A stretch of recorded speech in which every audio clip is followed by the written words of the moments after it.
आपको सबसे बड़ी गलतफ़हमियाँ क्या दिखती हैं मेंटल हेल्थ से जुड़ी हुई? आई थिंक पहली चीज़ जो इसकी परिभाषा ही है, हुँ, मतलब मेंटल हेल्थ छोड़िए, अगर हम हेल्थ की भी परिभाषा देखें तो हम बोलते हैं कि अगर हम बीमार नहीं हैं मतलब हम हेल्दी हैं। और आई थिंक वही सबसे बड़ी गलतफहमी है।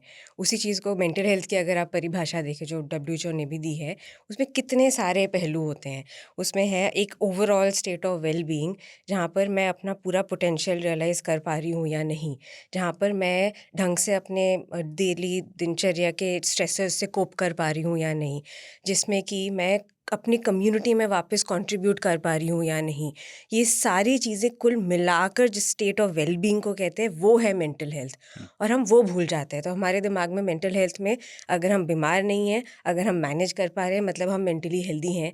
तो शायद ये सबसे बड़ी एक गलतफहमी है। और दूसरा, हम वेट करते हैं किसी क्राइसिस का, हुँ, किसी की मेंटल हेल्थ के बारे में बात करनी है, अगर कोई दिक्कत हो रही है, हुँ। और उसको प्रायोरिटी अपने लाइफ में नहीं बनाते हैं। तो ये कैसे पता करें कि देखिए स्ट्रेस तो सबकी लाइफ़ में ही है। कैसे पता लगे कि ये अब कोई सिम्पटम्स आ रहे हैं, इसलिए हमारी मेंटल हेल्थ के अब वहाँ पहुँच चुकी है जहाँ हमें इलाज की ज़रूरत है? या कोई प्राइमरी सिम्पटम है जिनको हम इग्नोर करते हैं और जैसा आप कह रहे हैं कि अपनी दिनचर्या को चलाए रखते हैं हम? जी, सबसे आसान तरीका है इसको जांचने का सिर्फ इतना है कि वो मेरी ज़िंदगी में मेरे फंक्शनिंग पर कितना इम्पैक्ट कर रहा है, एक। और दूसरा, कितने समय तक रह रहा है। ऐसा कोई इंसान नहीं है जिसकी ज़िंदगी में उतार चढ़ाव नहीं होते, हम सबकी लाइफ में होंगे, आपके में होंगे, हमारे में होंगे, कोई एक्सेप्शन नहीं है इस चीज़ का। लेकिन समझना कि कब हमें मदद लेने की ज़रूरत है। एंड मदद डजंट मीन कि हमें सिर्फ डॉक्टर से जाकर बात करनी है या प्रोफेशनल से। मदद इज़ मेरा सपोर्ट सिस्टम, मेरे दोस्त हो, मेरे कलीग्स हो, मेरी फैमिली हो, किसी से भी बात करनी हो। उसके सिर्फ 2 एस्पेक्ट्स हैं, कितने समय से मैं परेशान हूँ लगातार। मानकर चलो हम बोलते हैं 2 हफ़्ते का समय।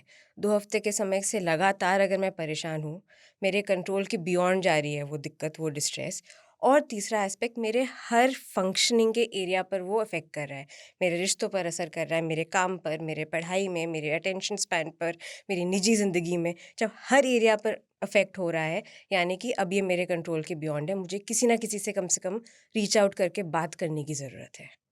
अच्छा, इसको बचपन से शुरू किया जाए, तो ये एक बात हुई कि हम हमारे जीवन में जो उतार-चढ़ाव आ रहे हैं, कोई ऐसा परिवार नहीं है जिनके घर में किसी की मौत नहीं हो रही है, दुर्घटनाएँ नहीं हो रही हैं या रिश्तों में सब कुछ जो है सही चल रहा हो।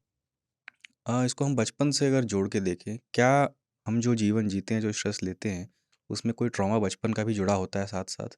बिल्कुल, लेकिन आई थिंक हम लोग जब मानसिक स्वास्थ्य के बारे में बात करते हैं, सिर्फ़ चाइल्डहुड पर ध्यान देना या बचपन पर ध्यान देना थोड़ी नाइंसाफ़ी है, क्योंकि लाइफ़ स्पैन का हर एक हिस्सा बहुत ज़रूरी है। मतलब मैं आपसे अगर उल्टा पूछूँ कि अगर, वैसे तो होता नहीं, लेकिन अगर हम बोलें कि आपका चाइल्डहुड एकदम परफ़ेक्ट रहा है, तो क्या उसका मतलब है कि आगे जाकर लाइफ़ में आपको रिश्तेदारों में कहीं पर भी कोई दिक्कत नहीं होगी? हुँ, शायद ये कहना गलत होगा। हुँ, तो लाइफ़ में कभी भी हर एक एक्सपीरियंस का कहीं न कहीं इम्पैक्ट होता है।